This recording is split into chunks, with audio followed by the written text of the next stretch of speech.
Welcome back to my channel. For this video, I will discuss arithmetic series or how to get the sum of terms of an arithmetic sequence. So please keep on watching because I will explain the topic clearly and easy to understand.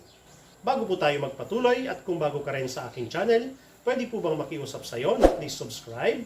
Matutulungan mo ako sa aking channel at tutulungan din kita sa iyong pag-aaral sa mathematics. Hit mo na rin guys ang notification bell para updated ka sa sunod-sunod na mga math videos na i-upload ko dito sa aking channel.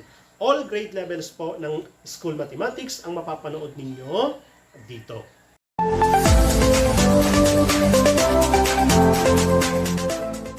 Arithmetic series refers to the sum of the terms of an arithmetic sequence. The brief history of arithmetic a series. When Carl Friedrich Gauss was a young boy, he was given a problem to add the integers from 1 to 100. Remember that there were no calculators in those days. While other students struggled with these lengthy calculations, Gauss discovered an easy way to attack this problem. He listed the first 50 terms and beneath that list, he listed the second 50 terms in reverse order. Gauss added the paired values, discovering that the sums were all the same value of 101. Since he had 50 pairs, he multiplied such pairs to 101, obtaining the sum of integers from 1 to 100 to 5,050. The formula for an arithmetic series is S sub n equals n over 2 quantity a sub 1 plus a sub n, where n is the number of terms being added, a sub 1 is the first term, and a sub n is the last term. This formula is only applicable if we have first term and last term. So, we have an alternative formula. Since a sub n equals a sub 1 quantity n minus 1 times d, and s sub n equals n over 2 quantity a sub 1 plus a sub n, so we can substitute a sub n by its equivalent on the first formula. Also, simplify double a sub 1 to 2a sub 1. Therefore, the other formula for solving the arithmetic series is s sub n equals n over 2, open parenthesis 2a sub 1 plus quantity n minus 1 times d, close parenthesis. Again, the first formula will be used in the arithmetic sequence problem with first and last term, and the second for the problems without last term. Now, let's take some problems with regards to arithmetic series. Number 1, find the sum of the first 30 terms of an arithmetic sequence, 9, 15, 21, 27, and so on following that pattern. To identify the given, the first term or a sub 1 is 9, a sub n or last term is unknown, n equals 30, d equals 6. Since last term is unknown, the second formula will be used.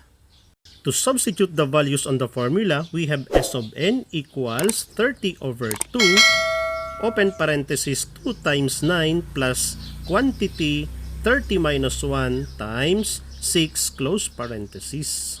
30 over 2 is 15, 2 times 9 is 18, and 30 minus 1 is 29. Inside the parenthesis, multiply natin yung 29 times 6 equals 174. Then, i-add natin yung 18 plus 174 equals 192. Then, yung 192, i-multiply natin sa 15 equals 2,880. Therefore, the sum of the 30 terms of the arithmetic sequence is 2,880. Problem number 2, find the sum of the series 1 plus 5 plus 9 plus up to the last term 53. Identifying the given, a sub 1 is 1, a sub n equals 53, n is question mark, and common difference is 4. Since we don't have number of terms, solve first for n using the arithmetic sequence formula. Substituting the values on the formula, we have 53 equals 1, quantity n minus 1 times 4. Next, remove natin ang parenthesis by distributive property. n times 4 is 4n, negative 1 times 4 is negative 4. Let's simplify 1 minus 4 at the right equals negative 3. Transpose negative 3 from right will become positive 3 to the left. Then add 53 plus 3 equals 56. Divide both sides by 4, cancel ang 4. 56 divided by 4 equals 14. By this time, we can now solve the series or the sum of the terms by any of the two formulas. And since we have last term, we will use the first formula. Substituting the values on the formula, we have S of n equals 14 over 2, quantity 1 plus 53. 14 over 2 is 7, 1 plus 53 equals 54.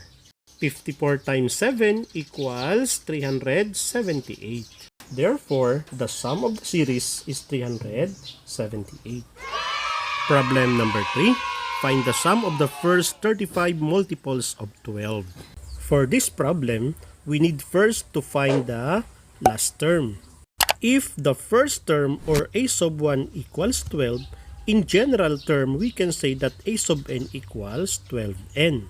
In our problem, n is equal to 35, and so a sub n equals 12n will become 12 times 35, so our last term is 420.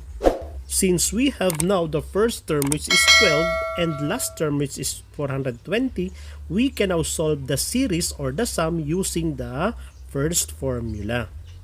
By substitution of the values on the formula, we have S sub n equals 35 over 2, quantity 12 plus 420. Simplify inside the parentheses, 12 plus 420 equals 432. Cancel 432 and 2, we have 216. 216 times 35 equals 7,560.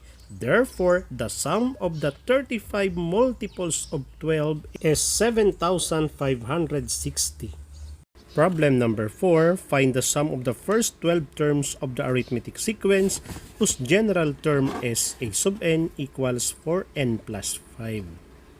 For this problem, we will find the first and the last term. To find the first term of the sequence, just substitute 1 to n, so we have 4 times 1 plus 5 equals 9. To find the last term, which is the 12th term, just substitute 12 to n and solve. So we have 4 times 12 plus 5 equals 48 plus 5 equals 53. Since we have now the first term which is 9 and the 12th term or the last term which is 53, we can now substitute them on the formula. So we have S of n equals 12 over 2, quantity 9 plus 53. 12 over 2 equals 6 and 9 plus 53 equals 62. Next, multiply 6 and 62 and the product is 372. Therefore, the sum of 12 terms is 372.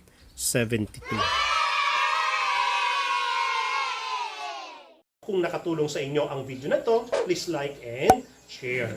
At kung hindi ka pa po nakakapag-subscribe, please subscribe na po para tuloy-tuloy ang ating pag-aaral. Kung may tanong pa po at kung nais pa kayong liwanagin or nais kong i-discuss sa aking video, please gamitin po ang comment section sa baba. Yan po ay aking tutugunan.